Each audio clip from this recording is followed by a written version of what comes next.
All right, let's dive right in. Today, we're unpacking a chilling, absolutely unforgettable maritime explainer. It's a story about the devastating, raw power of nature, the sheer, crushing weight of isolation, and a frankly mind-bending look at the elasticity of time itself. We're looking at the supernatural voyage of a 40-foot fishing boat called the Seagull. Seriously, you might want to turn your lights down for this one, because we're heading into some incredibly deep, dark waters. There's this incredible saying, the Salish Sea holds everything that has ever happened to it. Time is not a line, but a field. I want you to keep that right in the back of your mind as we go through this. It's kind of the philosophical anchor for everything that's about to happen to our protagonist. We usually think of time as a straight highway, right? You move forward, you leave the past behind. But what if it isn't? What if it's actually more like layers of sediment just stacked on top of each other, all existing at the exact same time? But before we get to the supernatural stuff, we have to start with the incredibly mundane, crushing reality of our main character. 3. That is the exact number of months 61-year-old Axel Morgan is behind on slip fees for his boat. It's a 1954 Tacoma-built Seiner with a hull the color of old copper. Axel is this barrel-chested, sun-darkened guy who has been on the water literally since he was 17.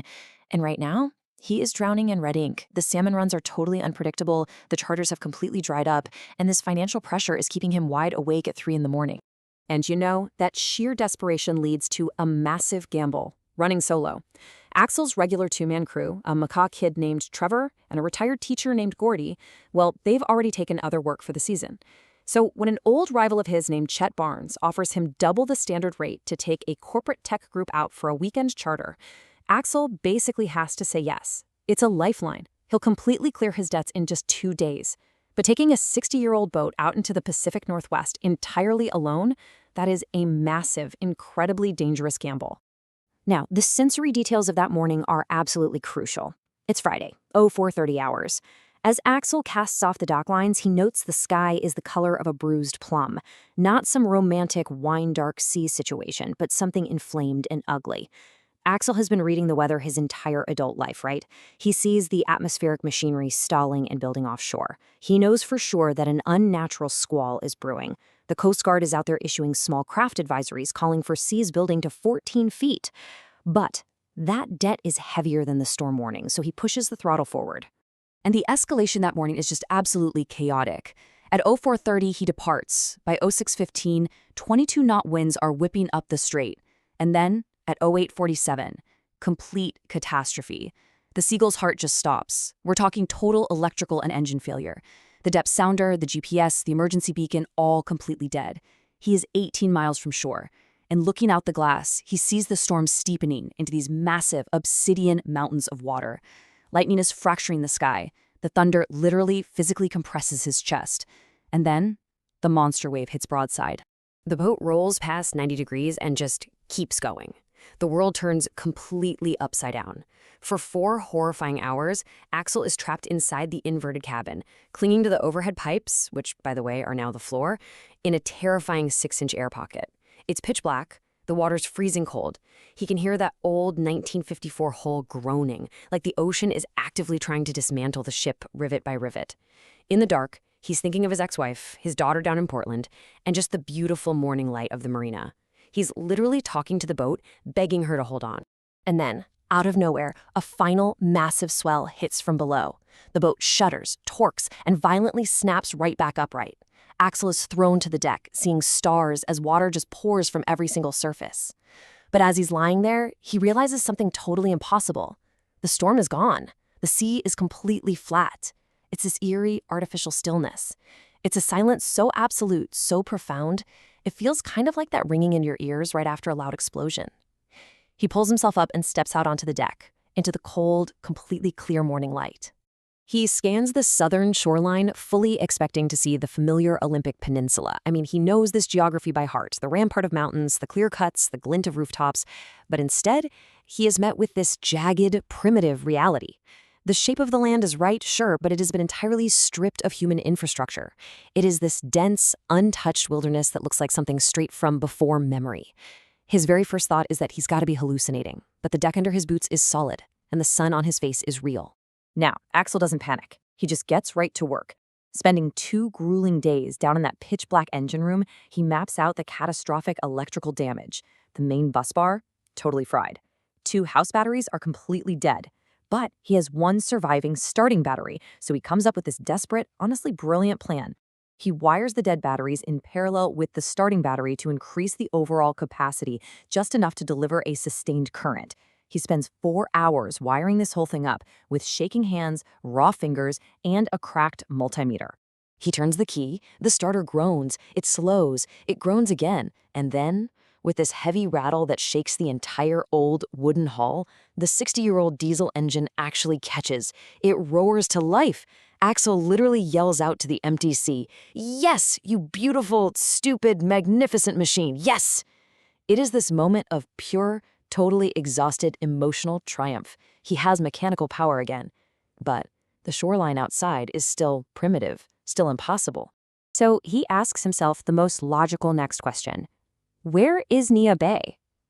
Axel decides to navigate purely by memory to the closest pocket of civilization he knows.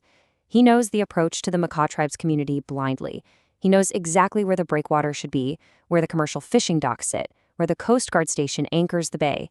He cautiously idles in, just hoping beyond hope to see that familiar cluster of lights. He pulls into the exact geographic coordinates of Neah Bay. But there is no town.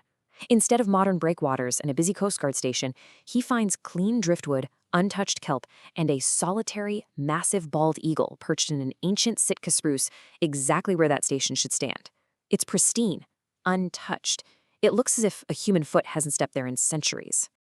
Okay, the dread is fully setting in now. Axel decides to burn his precious, limited diesel to cross the Strait of Juan de Fuca. He is looking for Victoria, Canada. And why Victoria? Because it's an indelible 150-year-old civilization. It's this massive harbor city built of stone and copper. If Victoria is there, then this is all just a weird navigational error, right? Or maybe a fog of the mind. He comes in on the Canadian side as the afternoon light turns gold, scanning the horizon for the sprawling city. But there are absolutely no lights. Where the grand, copper-roofed Empress Hotel should stand, a monument you can usually see from miles offshore, there is only a towering, prehistoric forest canopy. Giant cedars, so massive their trunks look like columns in some ruined cathedral, running straight down to the waterline. Axel cuts the throttle. The stone city of Victoria is simply gone, and the absolute vertigo of the soul finally hits him. Standing there at the worn teak wheel, Axel remembers something his old crewmate Gordy used to say about the Salish Sea. It's a drowned landscape. It's a ghost of what was here before. And right then, the terrifying epiphany washes completely over him. He hasn't been blown off course across space, no. During those 4 agonizing hours inverted in the storm, the Seagull slipped backwards through a temporal rift. He has been blown off course through time, into the distant, distant past. To confirm it, he drifts into Clallam Bay. And what he experiences there is absolute silence. And I don't just mean a quiet place. This is the profound silence of a world that has literally never been interrupted by combustion engines or airplane contrails. A massive gray whale breaks the surface just 200 feet from his boat. It breathes and then dives, completely ignoring the Seagull. Why? Well, because in this whale's world, a 40-foot diesel boat doesn't exist. Nature here is majestic, ancient, and just completely indifferent to him. At this point, Axel transitions from denial to an exhausted, truly profound acceptance. He looks down at his fuel gauge. He decides to turn east, toward the heart of the Sound, toward where Seattle will one day be. He runs the boat without lights, navigating under a night sky entirely untouched by light pollution. The Milky Way is so vividly clear, so impossibly bright, it practically casts a shadow on the deck. He even remarks to the boat that it's the most beautiful the Sound has ever looked, even if it means he is entirely marooned in time. Then, at 2 in the morning, he sees something incredible off the port bow. A single orange-red fire on the beach.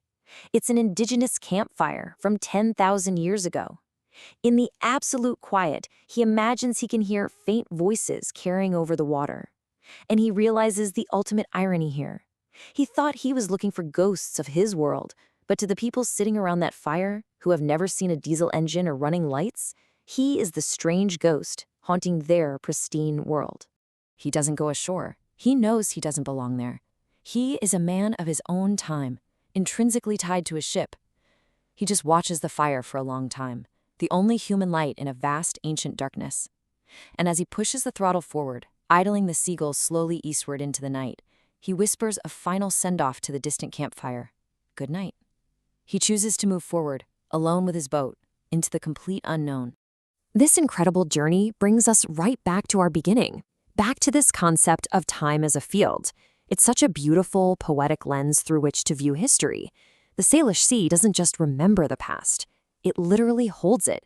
The glaciers, the first peoples, the logging booms, the ferries, they all exist simultaneously in a patience way beyond human understanding. And somewhere in that layered dark, a 1954 signer is still running east, her skipper talking to his boat, forever preserved right there in the sediment of time. Which leaves us with a final, lingering thought to wrap up this explainer. If time truly is a field, layered and patient, what remains of our world in the deep layers of time?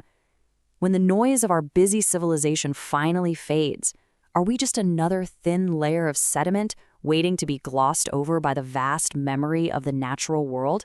Just think about that next time you look out at the water. Keep learning, and I'll see you next time.